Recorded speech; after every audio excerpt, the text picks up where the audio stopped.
درنو لیدونکو تاسو زما د هیوادوالو دغه پیغامونه واورئ حق حیران به پاتې شئ.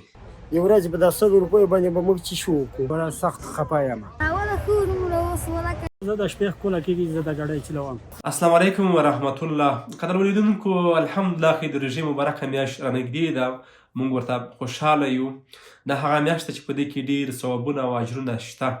دا چې موږ ورته خوشحاله یو خو زموږ هیوادوال د دې دپاره خفه دي. ولې خفه دي؟ دا هر یو موږ سره جلا جلا دا کلیپونه کې وګورئ. زه د دکان پنډي یم. که موږ سره په دا روزه کې چا کومک وکړ الله به ده سره ده ته اجرونه ورکړي. یو ورځ په دا 100 روپیو باندې به موږ څه شو وکړو. وچه ډوډۍ چې راته ورسېږي موږ ته زیاته ده. نه لمدهبال غواړو، نه غوښې غواړو، نه بل شی غواړو، نه بل شی غواړو. بس موږ ته دا وچه ټیکله موږ ته غټ کومک راکوي. د دې روزې تشویش دا د وچې ډوډۍ چې موږ نه لرې چې دا موږ ته غټ غټ غرونه ده. که خدای داسې انسان پیدا کړي، عثمان غني سړی په خدای پیدا کړي دا د موږ د وچې ډوډۍ غم وخوري او دا غم موږ نه لرې کړي. په دې روزې میاشت ده، په دې میاشت کې هر سړي ته خدای اجرونه او ثوابونه ورکوي. دا د آخرت غټه ذخیره ده. قدرمنو لیدونکو تاسو یې ولیدل چې زموږ هیوادوال درنه څه غواړي. دوی فقط تاسو نه وچه ډوډۍ غواړي، نور هیڅ هم نه درنه غواړي. نو د هغه چا دپاره بهترین وخت ده چې پروژه کې صدقه کوي او تر دغو خلکو به موږ انشاءالله درته ورسوو. تاسې موږ سره د بل ورور خبرې هم واورئ. مخکې کارونه اوس نشته کارونه. دا روزې خو ته بڑا سخت خفه یم. نه کارونه سه نه څوک زکاتونه نه څه هغه کې ټول وږي یو. اوس به موږ د خفه یو د روزه سره تېره کړو. مخکې 1.5 سره م ګټله، اوس 100 روپۍ م نه ګټه سو. کور ته نه غوړې واسو نه وړو واسو نه یو خرچه مرچه م نه کواسو. د زکاتونه میاسته څوک یو مسلمان پیدا سي یو ډوډۍ یو غاړه واخلمونه بس دا ثواب دا وګټل. لیدونکو تاسو ته هم بهتره معلومه ده چې په وطن کې کاروبار صفر ته رسېدلی ده. زموږ هیوادوال حق حیران دي چې څه به کوي. راځئ دغه بهترینه میاشت ده، دغه ورور خبرې به تاسې اورېدلې وي، باید ورسره همکاري وکړو. تاسو موږ سره د بل ورور پیغام هم واورئ. دا څه وایي؟ نورو کلو خو ښه ډېره وه. هر شی خلکو اقتصاد صحیح و. اقتصاد ایستانه والا مړی ته نه هر شي ته موږ خفه یو. خو دا ګډۍ نه خو دومره خلي وګټي چې لنډهبال چې شی نه رئیس د راک والا کوي. سا خو دومره ډېر غریبون شوي چې بالکل د راکې نه لګي. 20 روپیه خلکو سره ولی هغې غټه ګرځي که چا چې ویل کړل که نه ویل کړل خپل کور ته. که داسې یو سړی خدای پیدا کړو دې مړی تر کې ټولو غریبانو ته خدای پیدا کړي ډېرې دوا بیا ورته کړو ډېر غټ کومک واوړ. لیدونکو کاکا مې رښتیا وایي. دې ورځې په 100 روپۍ باندې به څه وکړي. دا خو د دوی هغه کرایه هم نه کېږي. زما نه تاسې ښه پوهېږئ چې په وطن کې بد حالات دي. د هر څه نرخونه دومره لوړ دي چې د هر چا د وس نه خبره وتلې ده. راځئ تاسې ما سره د بل خبرې هم واورئ. اوله ښه وروڼه اوس ولکه یو شی ګاډۍ چلوي 100 روپۍ ګټو اوس 100 روپۍ نصفه.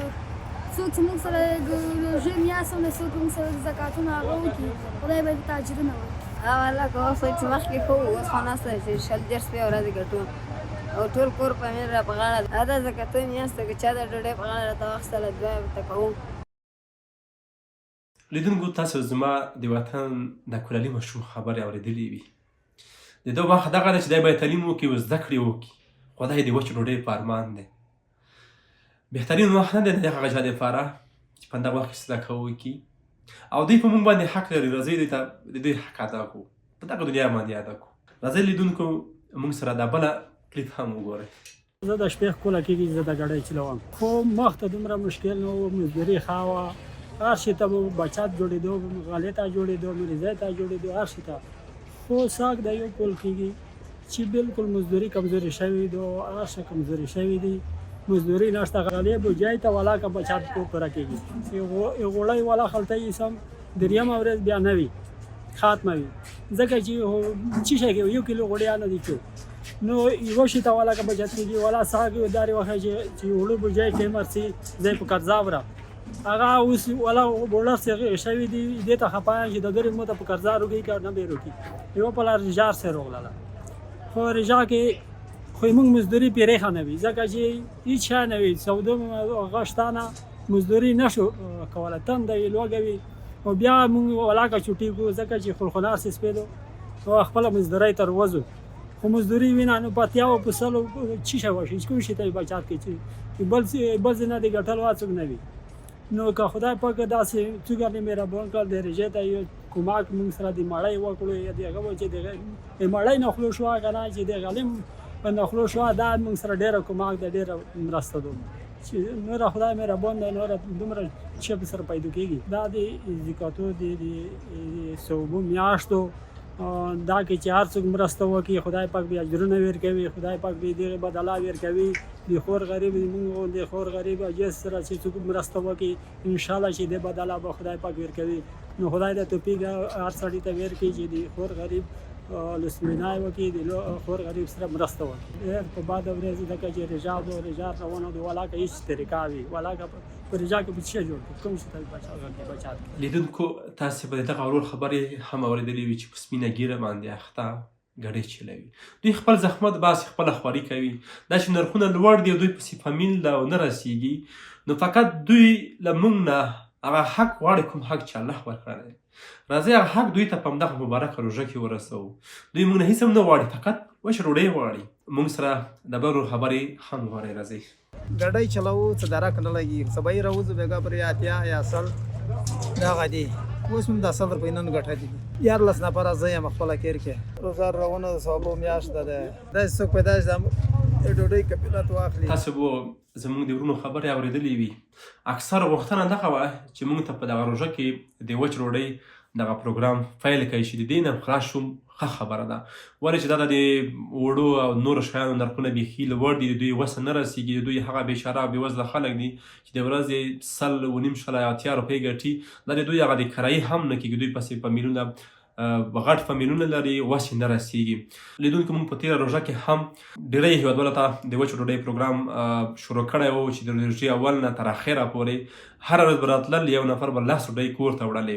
دا ځل چې غربت بیخي ډېر شوی تر اخري حده رسېدلی موږ غواړو چې تر 200 پورته نفرو ته همدغه پروګرام پیل کړو دغه پروګرام موږ یوازې نشو پیلولی دا بعضې د بااخلاصه وروڼو یا خویندو په برکت سره موږ تېره روژه کې هم پیل کړی و دا ځل هم غواړو چې د 200 نه تر 300 نفرو پورې په خوست بازار کې هغه بېوزلو لپاره چې د بېګا سبا ډوډۍ نه لري دا پروګرام ورته پلی کړو ها هېوادوال وروڼه او خویندې که غواړئ دغه پروګرام کې موږ سره ګډون وکړي نو همدغه بهترینه میاشت چې موږ سره ګډون وکړئ چې ډېر لوی اجرونه او ثوابونه دي راځئ چې د دغه هېوادوالو لپاره هغه څه وکړو چې دوی موږ نه غواړي دا هېوادوال دی چې د بېګا او د سبا دپاره هېڅ نه لري د دوی حق د موږ باندې باید حق ادا کړو هغه وروڼه که یو نفر په غاړه باندې کفالت اخلي که د 2 اخلي که د 3 اخلي که د 10 اخلي د روژې اول نه تر اخره پورې موږ 10 ډوډۍ ورکوو انشاءالله موږ حساب درته کوو چې د مصرف پرې راځي بیا موږ ځو هغه نمبري سره قرارداد کوو د دوی دپاره ځانګړي کارتونه ورکوو شاید تاسې موږ سره دغه ویډیو دلته ګورئ هم چې تېره روژه کې هم موږ دغه پروګرام پیل کړی و دوی دپاره ځانګړي کارتونه و راتلل به هر مازدیګر دوی به ځان دپاره 10 ډوډۍ به وړلې لیدونکو دا ډېره بهترینه خبره 10 ډوډۍ 10 نفره خوري 10 نفره چې ته روژه کې دعا یې وکړي په روژه موتي باندې بیا بهترین وخت کې چې الله ته دغه انسانان ډېر نږدې وي ته دا دعا یې وکړي ته څه وایي دغه دعا به درته قبولې نه شي حتما قبلېږي دا هغه وخت دی چې انسان الله پاک ته ډېر پکې نږدې وي نو راځئ دغه بهترین وخت کې او بهترینه میاشت کې موږ سره په دغه بهترین پروګرام کې برخه واخلئ 10 روژې او 10 ورځې تاسو پسې په روژه موتي کې دعاګانې حتما دې کې برخه واخلئ دې نه ځان مه بې برخې کوئ لیدونکو دا خپرونه په دې هیله پای ته رسوم چې روژه را نږدې کېږي موږ تر 300 هم پورته خلکو ته دپاره لومړی سره قرارداد وکړو دوی دپاره دغه پروګرام پیل کړو تر بیا ښې چارې ښه وخت درته غواړم